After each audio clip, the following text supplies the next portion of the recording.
Please sit down. वो है यहाँ पर 50 60। आप लोग प्लीज़ आपस में कोई भी बात मत करिएगा। हम लोग अभी छोटा सा 30 मिनट का एक सेशन लेने वाले हैं जिसका टाइम हमारे पास बहुत लिमिटेड है, और मोस्टली बातें जो होंगी, जितना भी सेशन चलेगा लगभग सारा जो है वो हिंदी लैंग्वेज में चलेगा। थोड़ी थोड़ी लैंग्वेज इंग्लिश होगी। सब कंफर्टेबल होंगे?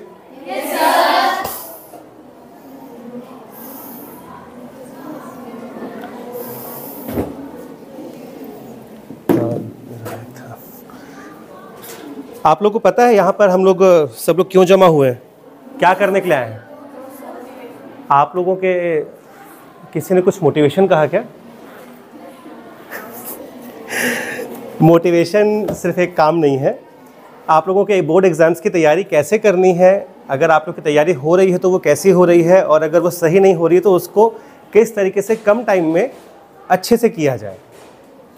मेनली हमारा ये पर्पस है। अब उस तैयारी में होने वाली प्रॉब्लम्स, होने वाली चैलेंजेस, पढ़ाई करने के बाद भूल जाना, या पढ़ा हुआ एग्ज़ाम के समय याद ना आना, घबराहट लगना, मूड ख़राब होना, टाइम ना मिलना, मम्मी की डांट, घर का काम, सारी चीज़ें उसमें मिलाकर एक सर्कल बनाएंगे, उसको ऐसे कागज़ बनाएंगे और फेंक देंगे, क्योंकि मोटिवेशन से कुछ नहीं होता। एक बार मैं अपनी क्लास के अपने 10th की बात बताऊं। हमारे 10th क्लास का टाइम था और बोर्ड एग्ज़ाम था, और हम लोगों के सामने भी आप लोग की तरह बोर्ड एकदम बहुत बड़ा हुआ करता था। बोर्ड एग्ज़ाम्स का इतना बड़ा हुआ था कि हम लोग, आप लोग की तरह आप लोगों ने भी कुछ किया होगा ऐसा। मेरे मोहल्ले में एक दीदी थी, ममता दीदी। हम सब बच्चे उनके पास दौड़ के जाते थे, ममता दीदी ममता दीदी, क्योंकि हम सबसे बड़ी थी और पहले वो बोर्ड एग्ज़ाम दे चुकी थी। उन्होंने हमको इतना मोटिवेट किया कि हम लोग सब दौड़ के उसी समय गए घर और अपनी बुक्स लेके बैठ गए। और मैं इतना पंप हो गया था, इतना ओवर मोटिवेटेड हो गया था कि उस मोटिवेशन के कारण मैं गया और मुझे एक बुक नहीं मिल रही थी, मेरी गाइड बुक नहीं मिल रही थी। मैं गाइड बुक ढूंढ के परेशान। आधे घंटे बाद मुझे याद आया कि जो बुक मैं ढूंढ रहा हूँ उसका एग्ज़ाम 15 दिन बाद है। मेरा कल जो एग्ज़ाम है वो दूसरा है। मोटिवेशन कभी कभी ज़्यादा हो जाए तो इतना खतरनाक होता है। तो आप लोगों को दिमाग से ये निकाल देना है कि हम लोग किसी चीज़ का मोटिवेशन लेने बैठे हैं। हम लोग वही काम करने बैठे हैं जिसकी तैयारी आप लोग पिछले 1 साल से कर रहे हैं। किसकी? बिल्कुल भी नहीं। एग्जाम्स आप लोगों की पढ़ाई के दौरान होने वाला एक प्रोसीजर है जो ये डिसाइड करेगा कि आप लोग वापस इसी क्लास में पढ़ेंगे, कुछ कम हो गया था या कुछ छूट गया था, या आप लोग अगले क्लास में जाएंगे। आप लोग जिस दिन एग्जाम को अपना टारगेट मान लेंगे, टारगेट हम मानेंगे अभी, लेकिन अभी ऑल ओवर में नहीं, जिस दिन आप लोग एग्जाम को अपना टारगेट मान लेंगे उस दिन आपका पूरा फोकस एग्जाम पे होगा, ना कि पढ़ाई पर। और एग्जाम आप लोगों के उस 3 घंटे को डिसाइड करने के लिए नहीं हो रहा है। एग्जाम हो रहा है ये पता करने के लिए कि आपने पिछले 1 साल में क्या किया है। आपको 3 घंटे के पेपर में ये बताना है कि पिछले 1 साल में आप लोगों ने क्या किया है। क्लियर हुआ? हाँ, अच्छा चलिए, मोटिवेशन की बात हुई है, थोड़ी देर मोटिवेशन छोड़ देते हैं। ये बताइए कि हम में से, आप में से कितने लोगों ने एक कागज़ का टुकड़ा मेरा फ्यूचर डिसाइड नहीं कर सकता, a sheet of paper can not decide my future, कितने लोग इस बात को मानते हैं एकदम हल्के मूड से? और कौन कौन है, याद कीजिए, मतलब कहीं मन में हो कि हाँ मैं मानती हूँ लेकिन नहीं बता पा रही थी। आप लोगों को ये लगता है कि एक कागज़ का टुकड़ा आप लोग का फ्यूचर डिसाइड नहीं कर सकता? अच्छा लगता है। ये जो कहावत है या जिस भी लाइन को आप लोगों को बताया गया है ना, ये आधी बताई गई है।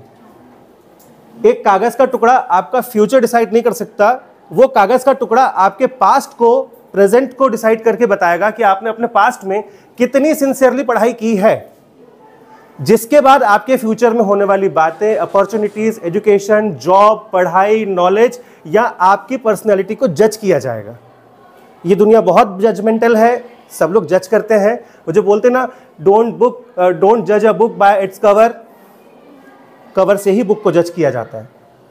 एक बुक जिसके अंदर एल्बर्ट आइंस्टाइन के थ्योरम्स लिखे होंगे, जिसके अंदर इलेक्ट्रिसिटी, ग्रेविटी, स्पेस साइंस सब बना होगा, और उसके ऊपर मैं कवर लगा दूं, चूचू का मुरब्बा, चिड़िया आई चुगती खेत, चुगती दाना, या नानी तेरी मोरनी को मोर ले गए, आप लोग पढ़ेंगे? कोई पढ़ेगा उस बुक को? आप लोग को क्या चाहिए था? एल्बर्ट आइंस्टाइन, ऊपर क्या बना हुआ है? नानी तेरी मोरनी। तो बुक से मतलब तब पढ़ता है जब हम कवर से इंस्पायर्ड होते हैं। और ये जो शीट ऑफ पेपर है ना, शीट पेपर रिजल्ट जो भी कहावत हो रही थी, वो कवर ही है जो बताएगी कि आप लोगों ने पिछला टाइम कैसे बिताया है। अगले टाइम को सच बात है कि कोई भी पेपर डिसाइड नहीं कर सकता है, पिछले टाइम में आपने क्या किया ये वो पेपर डिसाइड करेगा। ये क्लियर हुआ? चलिए अब थोड़ी हल्की हल्की बात करते हैं। आप लोग मुझे ये बताइए, हम लोग टॉपिक पे आएंगे, 2-3 मिनट की दूसरी बात करते हैं। अभी कितनी स्टूडेंट्स के यहाँ पर हाथ ठंडे होने की प्रॉब्लम है? मतलब एग्जामिनेशन हॉल में या किसी जब घबराहट होती है तो हथेलियाँ किसकी किसकी ठंडी हो जाती हैं? पाम्स। अच्छा, ठंडे भी होते हैं, पसीना भी आता है कि पसीना और ठंडा अलग अलग है? अलग अलग है। अब हम लोग शुरू करते हैं एक मोटिवेशन वाली बात, 10-20 सेकेंड या 30 सेकेंड की। आप लोगों ने अपने घरों में, पड़ोस में, आसपास में अनफॉर्चुनेटली ऐसे लोग देखे होंगे जिनको ब्लड प्रेशर की प्रॉब्लम होती है। क्या होता है ब्लड प्रेशर, कुछ पता है?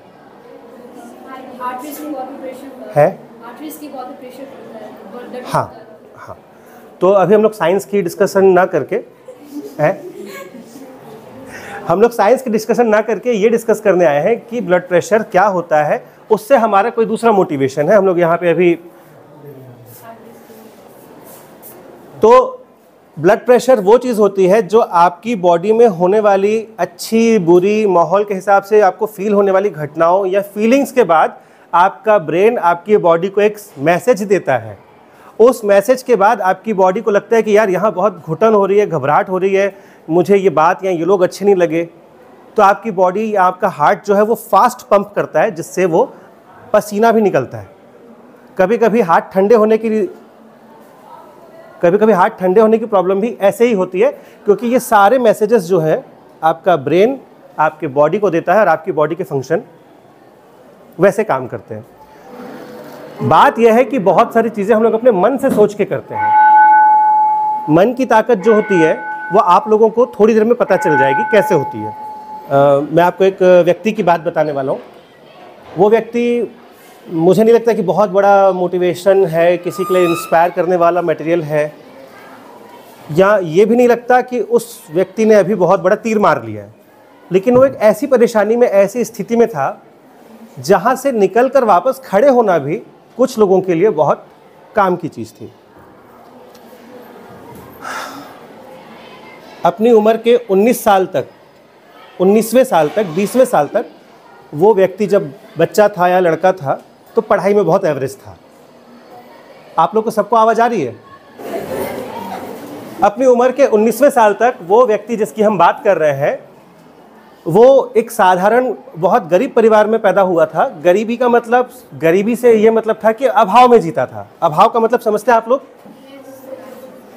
गरीब होना एक अलग बात होती है। यहाँ ऐसे बहुत से लोग होंगे जिनके माता पिता, मैं किसी की पर्सनल लाइफ पे नहीं जा रहा हूँ, लेकिन जिनके माता पिता एक ऐसी नौकरी करते होंगे, ऐसा काम करते होंगे जिसमें वो लोग अच्छे खासे खाते पीते घर से होंगे, खुश होंगे। कुछ ऐसे होंगे जो अपनी ज़िंदगी बढ़िया जी रहे हैं, उनके पास बहुत बड़ी कार बंगले या बहुत लग्जरी नहीं है, लेकिन वो अच्छी ज़िंदगी जी रहे हैं, नॉर्मल जी रहे हैं। मैं उस व्यक्ति की बात कर रहा हूँ जो अच्छी या नॉर्मल ज़िंदगी भी नहीं जीता था। घर परिवार का नाम बहुत बड़ा है, लोग बहुत बड़े हैं, लेकिन पैसा नहीं था।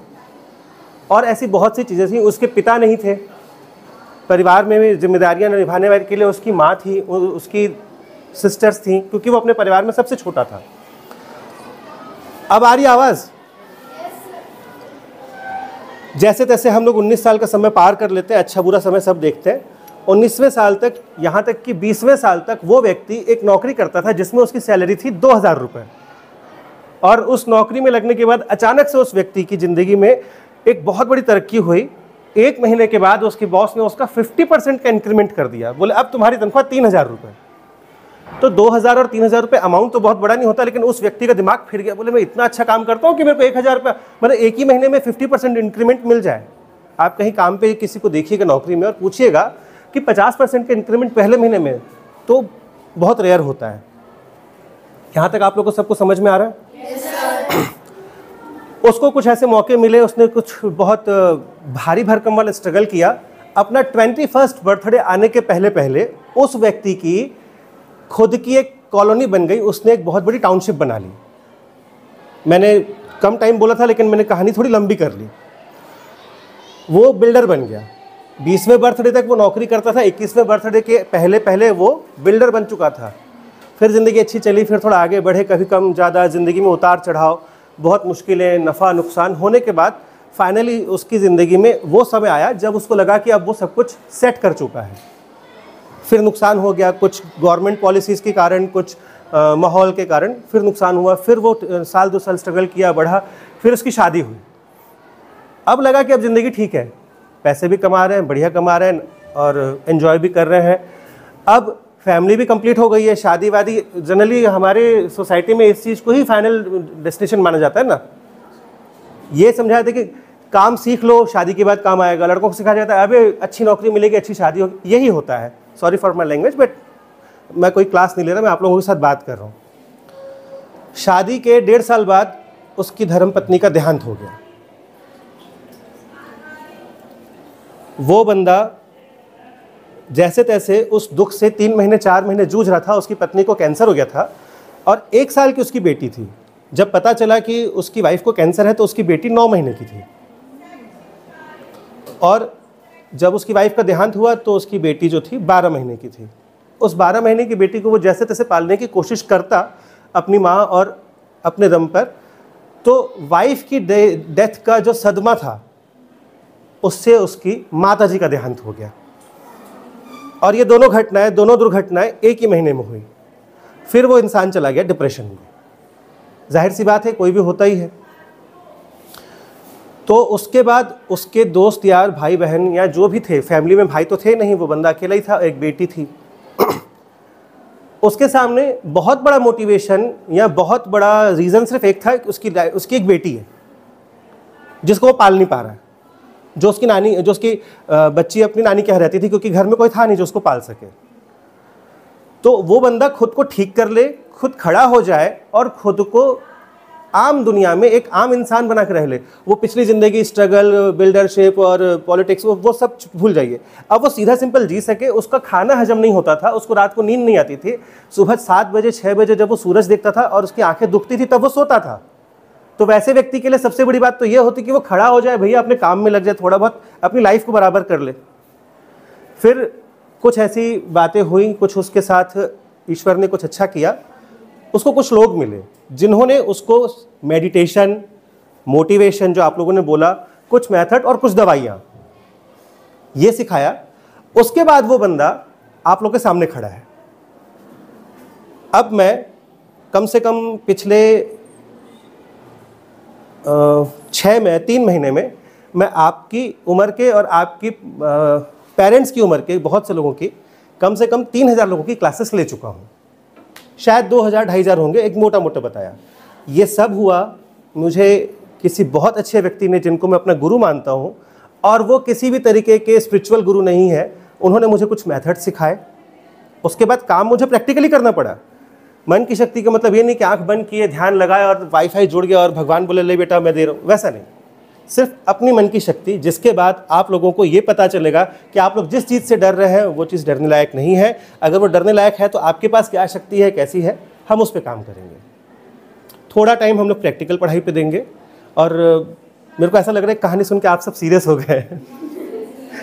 मत होइए। अब मैं आप लोगों से ये पूछता हूँ कि आप लोग के एग्जाम्स कब हैं? कौन बोला 22? एक पेपर छोड़ोगी? पक्का एक पेपर छोड़ोगी? अच्छा, तो आप लोगों के पास उस हिसाब से फास्ट कैलकुलेट करके बताइए आज से लेके कितने दिन बचे हैं? 41 डेज। 40 गिनते हैं, एक दिन तो निकल ही जाता है। तो हम लोग पहले ये करते हैं कि मुझे कोई एक वॉलेंटियर चाहिए जिसकी हैंडराइटिंग अच्छी हो। अब हम लोग ये बात करते हैं कि आप लोगों को, अगर मैं ये बोलूं कि आपका एग्ज़ाम जो है वो एक वॉर है, वॉर नहीं है, जाके लड़ना भिड़ना नहीं है, लेकिन तैयारी वॉर लेवल की करनी है, ठीक है? आप लोग अपने पेन पेपर साथ रखिएगा। आपको जो भी लगता है काम की चीज़ है उसको नोट कर लीजिएगा।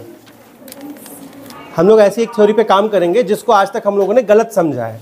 हमने सुना है ना, अंग्रेजों ने हम पे बहुत साल राज किया, डिवाइड एंड रूल करके किया।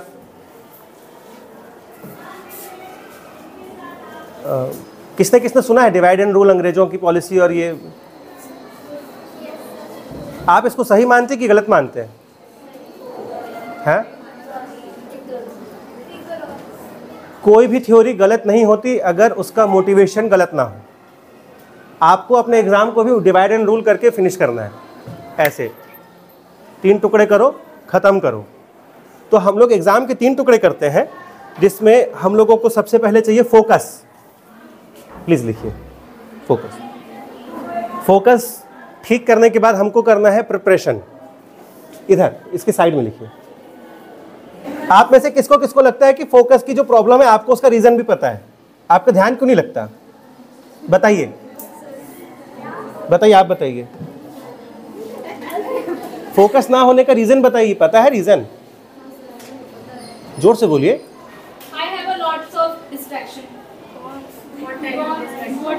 चलिए, सबके पास होता है, डिस्ट्रैक्शन ही फोकस खराब करता है। ठीक है, अब इसके साइड में आप लिखिए फियर। फियर फियर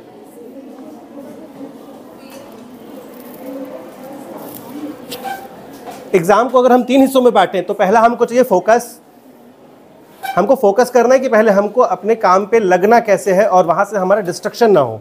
अगर ये एक वॉर होती तो हम बिना फोकस के अपने टारगेट पे जा ही नहीं पाते। फिर हमको प्रिपेयर करना होता है कि हमको टारगेट को फिनिश कैसे करना है, अचीव कैसे करना है। हम यहाँ फिनिश को अचीव बोलेंगे, फिनिश किसी को नहीं करना है, आगे बढ़ना है।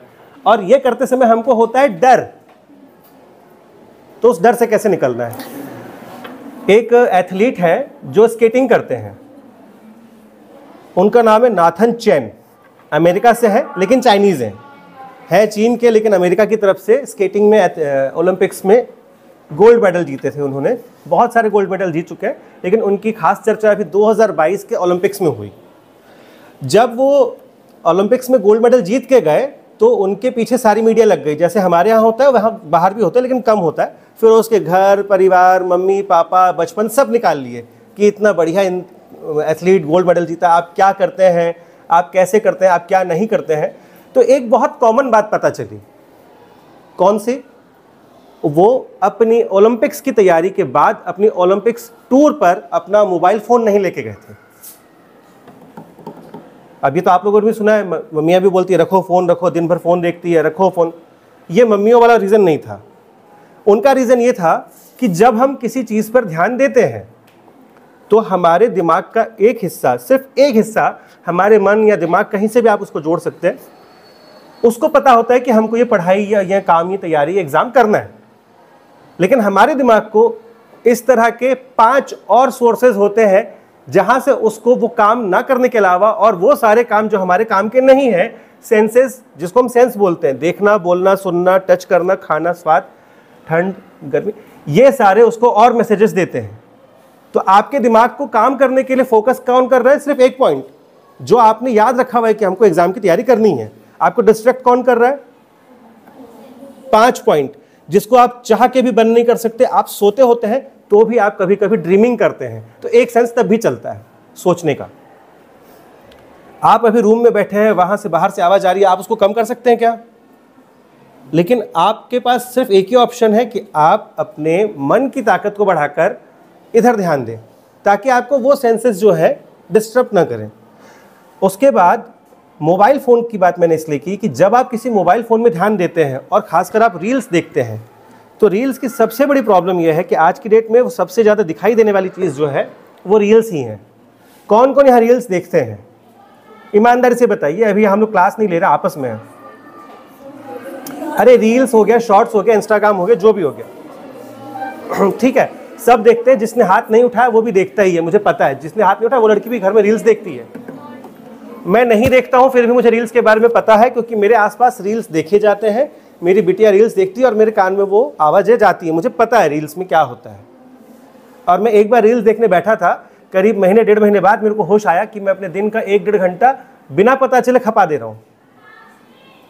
And that is the big problem कि जब हम कोई ऐसा काम करते हैं जो हमारा ध्यान भटकाने के लिए काम करता है, उसमें ज़रूर कोई ना कोई ऐसी फीलिंग होती है जो हमको कंफर्टेबल या एंटरटेनमेंट फील कराती है।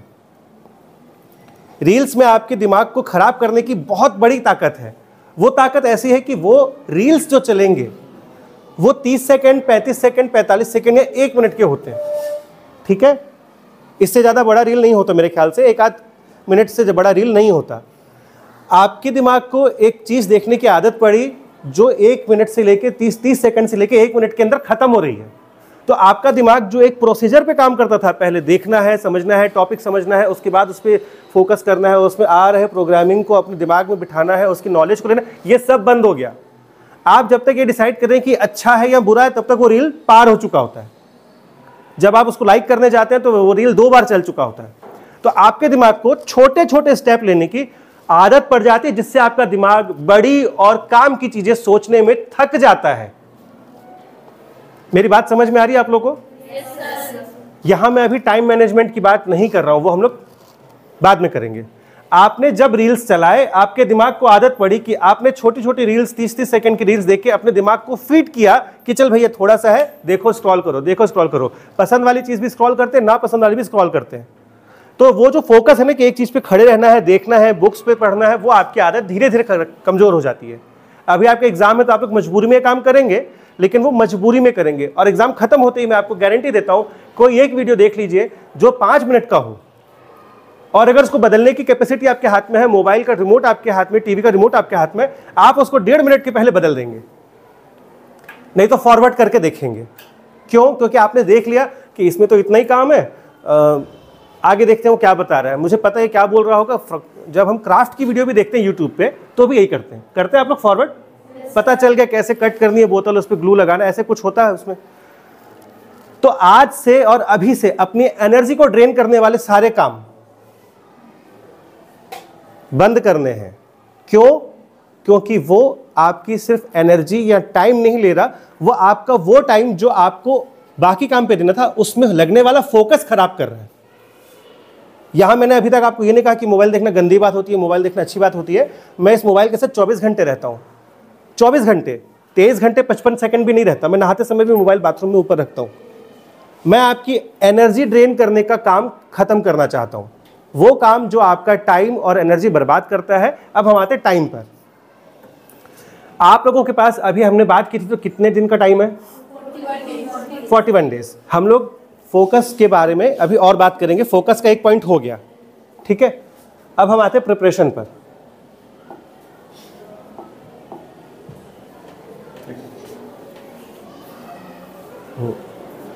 आप कीजिए सर प्लीज।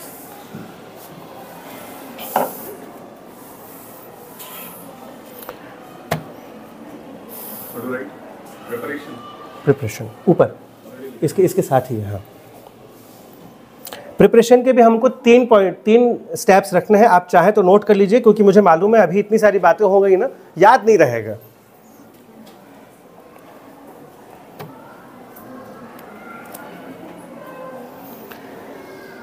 आप लोगों के पास जितना भी टाइम है, उस टाइम में आप लोग को काम कैसे करना है वो बात करते हैं। आप लोग को 2 शीट्स बनानी है। चाहे तो आप बड़ी शीट खरीद लीजिए, चाहे घर में छोटी शीट में लिखिए, जिसमें आप कंफर्टेबल हो। 2 शीट बनानी है, और एक शीट आपको तैयार करनी है जिसमें सॉरी जिसमें आपको इस तरह से एक चार्ट बनानी है। आपके कुल कितने सब्जेक्ट्स हैं? 6। कितने चैप्टर्स हैं? 186 है 117 चैप्टर्स हैं। Very good. ये 117 खांचे हैं, आप इसको 117 ही मानेंगे, गिनती पे मत जाइएगा।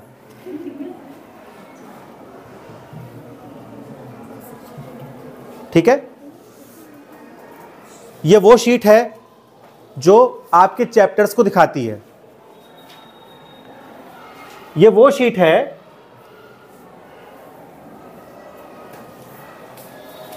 ये भी आपके चैप्टर्स को दिखाती है, चाहे सब्जेक्ट चाहे चैप्टर, जैसे भी आप शीट बनाइए। आपको करना यह है कि आपको अपने टीचर से, कोच से, मेंटोर से पुराने सिलेबस में आए हुए क्वेश्चंस निकालने हैं, इंपॉर्टेंट चैप्टर लेने हैं, इंपॉर्टेंट क्वेश्चन लेने हैं, या जो एग्जाम में पिछले 3-4 साल से रिपीट हुआ। ये बहुत कॉमन तरीका है, ये कोई मास्टर प्लान नहीं है। मास्टर प्लान अब आएगा, आपको वो यहां नोट करना है इंपॉर्टेंट क्या है। ठीक है। अब सपोज करते हैं कि 117 में आपके पास ये इंपॉर्टेंट आया, ये आया, ये आया, ये आया, ये आया, ये आया, ये आया। चलिए ये भी दे देते हैं, थोड़ा इंपॉर्टेंट बढ़ा देते हैं इंपॉर्टेंस। आपकी ये शीट थी कि आपके पास भी एक एक्स्ट्रा शीट है, उस एक्स्ट्रा शीट में आपको ये डिसाइड करना है कि आपके पास ये प्रिपेयर है। यहां पे इंपॉर्टेंट ये था ना, इसको भी हमने राइट किया, टिक किया। या फिर आप उल्टा कीजिए कि जो प्रिपेयर नहीं है, सर ने बताया कि ये वाला आने वाला है, मैम ने बताया ये वाला आने वाला है, और आपका ये प्रिपेयर है क्या, तो आपने यहां पे कट कर दिया, ये वाला मैच किया, इससे कट कर दिया। आपको इस पे पढ़ाई करनी है, या आपका प्रिपेयर नहीं है, या कमज़ोर है, या इसमें कुछ छूट गया था। इस तरह से आपको एक शीट मिल जाएगी जिसमें आपको ये पता होगा कि आपको उन 117 में से सिर्फ 50 पर या 40 पर ही काम करना है। ऐसा तो नहीं कि साल भर बिल्कुल नहीं पढ़े हैं। कौन है जैसा साल भर ही नहीं पढ़ा है? कोई है जिसको 117 चैप्टर्स पे काम करना है? नहीं ना। यानी कि आप लोग को 40 से 50 चैप्टर पे काम करना है। एवरेज मान लेते हैं, हो सकता है कोई 60 वाला हो, कोई 20 वाला भी होगा, कोई ऐसे भी होंगे आप में जिनको लगता हो कि हमारी पढ़ाई होगी, हमको खाली रिवीजन करना है। ठीक है, हम एक एवरेज लेके चल रहे हैं। हमारे पास समय कितना था?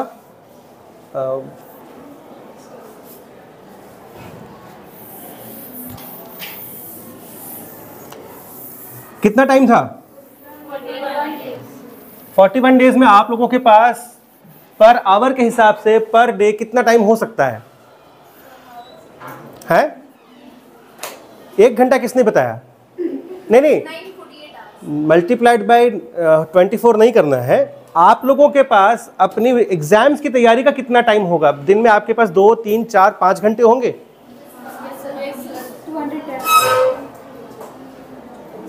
दिन का कितना घंटा आपके पास होगा एवरेज? Only for studies.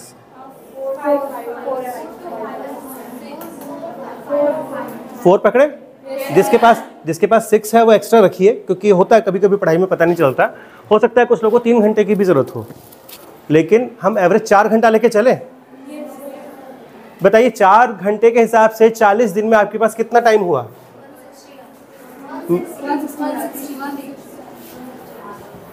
मैं आपसे 160 आवर्स मांग रहा हूं आने वाले 40 दिनों में।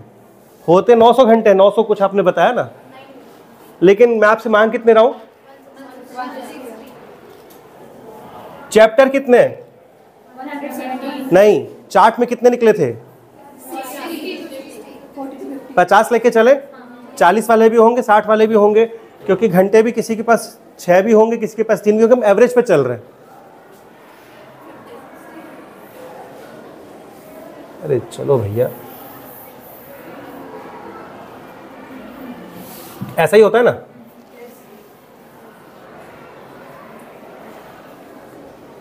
आंसर क्या होगा? है 3.2। 32 है 3.2।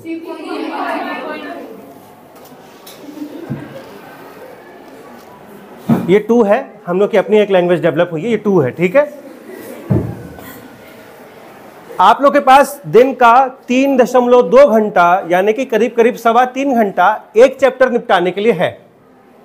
उस एक चैप्टर को आप लोग 3 घंटे में कर पाएंगे। वो चैप्टर जो आप लोग साल भर से पढ़ते आए, अभी आपका पूरा तैयार नहीं हुआ है, प्रिपेयर नहीं हुआ है, इसके कुछ क्वेश्चन छूट गए, आप उस दिन एब्सेंट थे, या आपको समझ में नहीं आया था। ठीक है, हाँ एक साथ बोलिए हाँ या ना। 3 घंटे किसी को कम ज्यादा लग रहा है इसमें कि सर मेरा तो नहीं हो पाएगा। 3.25 घंटा आप लोगों को एक चैप्टर को कंप्लीट करना है।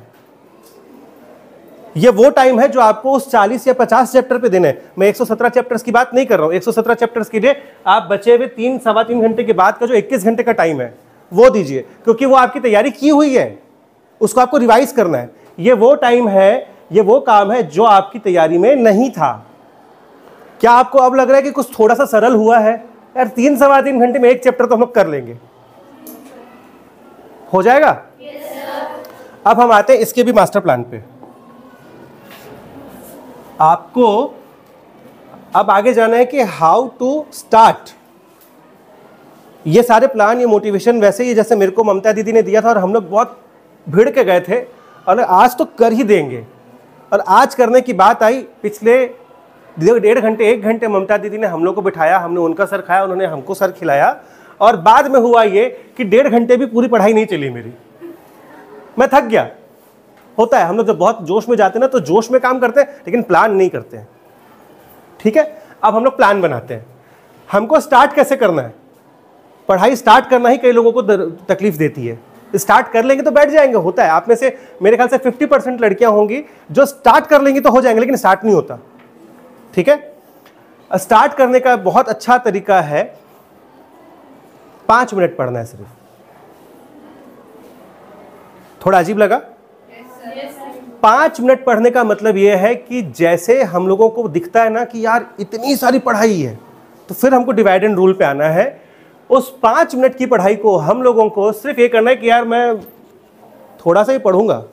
अगर मैं आपको सुबह से 7 साढ़े 7 बजे आपका स्कूल स्टार्ट होता है, आई थिंक 9:30 एवरेज 7-8 घंटे स्कूल चलता है, 6 घंटे स्कूल चलता है। मैं आपको 6 घंटे पढ़ने बोल दूं ना तो आप लोगों में से शायद आधे लोग एब्सेंट हो जाएंगे। आप लोग को 40 मिनट पढ़ाया जाता है, फिर टॉपिक चेंज किया जाता है, क्योंकि आप लोग को वही पढ़ाई टुकड़े टुकड़े में पढ़ाई जा रही है। तो आप लोगों को क्या लगता है, ठीक है थोड़ा सा ही पढ़ना है। आप लोग अपनी पढ़ाई भी स्टार्ट ऐसे ही करनी है, थोड़ी देर का टारगेट रखना है। यहाँ से आप लोग आए, यहाँ आप लोग पहुँचे, और आपको वो काम करना है जो शुरुआत में आपको आता है।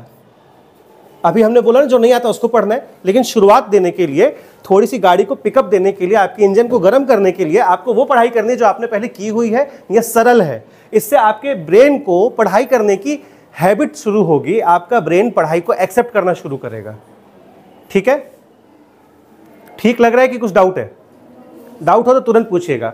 इसके बाद आपको करना यह है कि आपको प्लीज आप आ जाइए यहाँ। आप लोगों के कौन से सब्जेक्ट आपको टफ लगते हैं? लिखिए, मेरे को भी वही लगता था।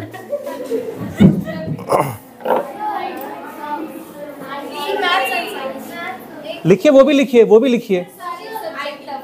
है आपको 40 नहीं 400 दिन चाहिए। मैं भी ऐसे ही था।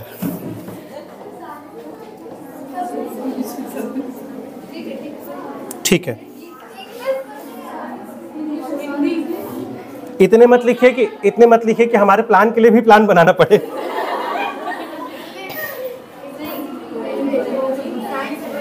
ठीक है, साइलेंस। अभी हम लोग यहाँ एग्जाम्पल ले रहे हैं। साइलेंस, हम लोग यहाँ सिर्फ एग्जाम्पल ले रहे हैं। उनको मना कीजिए, पीछे वालों को।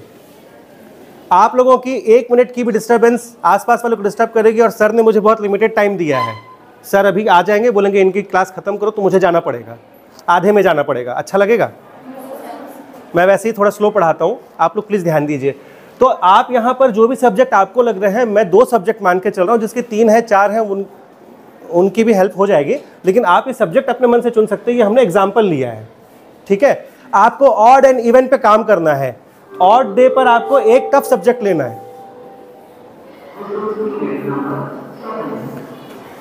और इवन डे पर आपको सॉफ्ट सब्जेक्ट लेना है, नॉर्मल वाला, जो आपको ज्यादा टफ नहीं लगता। ठीक है, आपको अगले 40 दिन 3.25 घंटे ऐसे पढ़ना है। जिस दिन आपकी 3.25 घंटे की पढ़ाई में अगर 2 घंटे में आपका एक चैप्टर कंप्लीट हो गया, आपका 10-15 मिनट में रिवीजन हो गया, आपको ये सेटिस्फेक्शन है कि मैं ये पढ़ लूंगी, ये मेरा एग्जाम आएगा, मैं पास कर जाऊंगी, इस चैप्टर से फ्री हो गई, तो उस दिन आपको दूसरी पढ़ाई करनी है जो सरल हो। उसी दिन, अगले दिन की बात नहीं कर रहा हूं, सरल हो, लेकिन इस चैप्टर के जैसी ना हो। मैथ्स वाले दिन साइंस नहीं करना है, यानी कि 2 सब्जेक्ट जो एक जैसे होते हैं वैसे नहीं करना। किसी दिन आपने समझने वाला काम किया तो उस दिन आपको कोई हल्की पढ़ाई करनी है। मैथ्स की ही करनी है अगर, तो मैथ्स का वो सम करना है जो ज़्यादा भारी ना हो। ये तो आप लोग समझ लेंगे, ये तो आप लोग को बताने की जरूरत नहीं कि क्या भारी क्या हल्का है, ये आपकी कैपेसिटी पे है। अगले दिन आपको वो काम करने हैं जिसमें आपको मैथमेटिक्स या साइंस जैसा दिमाग नहीं लगाना है, याद करना है, लिखना है, लिखने की प्रैक्टिस करनी है, वो करना है। ठीक है, ऐसे करके आपके पूरे 40 दिन निकल जाएंगे, और 40 दिन में आपके एग्जाम के पहले पहले आपकी तैयारी होगी। मुझे गारंटी है इस बात की कि आपकी तैयारी बहुत अच्छी होगी, क्योंकि आधी से ज़्यादा तैयारी तो आप लोग कर चुके हैं ना। ऑड एंड इवन पे चलना है। एक दिन आपको टफ सब्जेक्ट पे पढ़ना है, अगले दिन आपको हल्के सब्जेक्ट पे पढ़ना है। बाकी बचा टाइम जो है उसको कैसे यूज़ करना वो बताता हूँ, लेकिन बाकी बचे टाइम में भी आपको ऐसा नहीं कि हमारा काम हो गया 3.25 घंटा बोले थे सर, चलो अब रील्स देखते ना। रील्स नहीं देखना है, कोई भी ऐसा काम जो आपकी पढ़ाई से आपका माइंड हटाए, मैं आपको ब्रेक लेने से मना नहीं कर रहा हूँ, कोई भी ऐसा काम जो आपकी पढ़ाई से आपका दिमाग हटा दे, आपका दिमाग उस चीज़ को भूलने लगे, उससे दूर हटना है। क्यों? क्योंकि अब मैं आपको इसके थर्ड पॉइंट बताता हूँ। यहाँ पर आपको इसको इरेज कर दीजिए। किसी को लिखना ही ये लिखने की जरूरत तो नहीं, याद हो गया होगा। आपको पढ़ाई फिनिश कैसे करनी है? पहले हमने स्टार्ट करने का मेथड देखा, अब हमको फिनिश करने का मेथड देखना है। फिनिश कैसे करना है? आपको यहाँ पर जैसे ही आपको पढ़ाई की जरूरत लगे, आपको फुल जोश में आके, पूरे मोटिवेशन में आके नहीं पढ़ना है। मैंने अभी थोड़ी देर पहले वॉर का नाम लिया था ना, आपको वॉर नहीं करनी है। इस सब्जेक्ट में आपको वॉर नहीं करना है। आपको पढ़ाई के समय ह्यूमन ब्रेन की कैपेसिटी के हिसाब से चलना है, और एक human brain, healthy human brain 58 minute से ज़्यादा नहीं पढ़ सकता।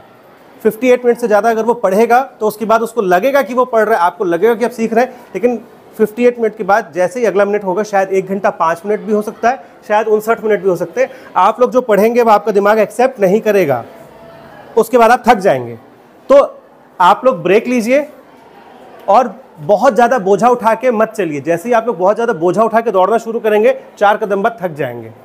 कम बोझा उठाइए, थोड़े थोड़े पढ़ के आगे बढ़िए, और ब्रेक लेने के बाद 5 या 6 मिनट का ही ब्रेक रखिए। चाहे वो ब्रेक 20 मिनट बाद लीजिए, चाहे 1 घंटे बाद लीजिए, 58 मिनट बाद लीजिए, चाहे 25 मिनट बाद लीजिए, लेकिन आपको जैसा ब्रेक लेना है, लेकिन वो ब्रेक ज़्यादा लंबा ना हो और वो ब्रेक आपके माहौल को बदलने वाला ना हो। बात समझ में आ रही है? वो ब्रेक आप लोगों को माहौल बदलने वाला नहीं लेना है। आप लोग स्कूल में भी कभी ब्रेक पाते तो आप लोग बाहर जाते हैं क्या?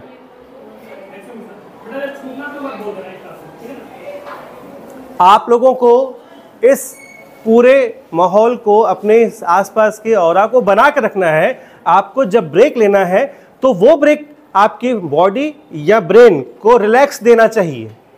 उस ब्रेक में जाते साथ बहुत एकदम टूट पड़े ऐसा खाना नहीं है। नोट कर लीजिए, फूड पे आएंगे। ब्रेक में आपको बहुत हैवी और भारी नहीं खाना है, अगर वो आपके खाने का टाइम नहीं है तो। आपको घर में मम्मी पापा बहन दादी चाची मामी जो भी आपके वेल विशर्स हों, उनके साथ बैठना है, बात करना है, घर में हर वो काम करना है जिससे आपका माइंड डिस्ट्रैक्ट ना हो, सिर्फ मूड चेंज हो। माइंड डिस्ट्रैक्ट हो गया तो माइंड को बनाने के लिए वो जो पहले हमने 3-4 स्टेप किए ना, वो फिर करने पड़ेंगे। फायदा कुछ, हमको आगे बढ़ना है। अगर आपको लगता है कि आपके मम्मी पापा के साथ बैठ के आपका माइंड डिस्ट्रैक्ट हो रहा है, वो लोग किसी दीदी की शादी की बात कर रहे हैं, या आपका ब्रदर वहाँ बैठा है मम्मी को तंग कर रहा है, मम्मी उसको डांट, आपको वहाँ से भी हट जाना है।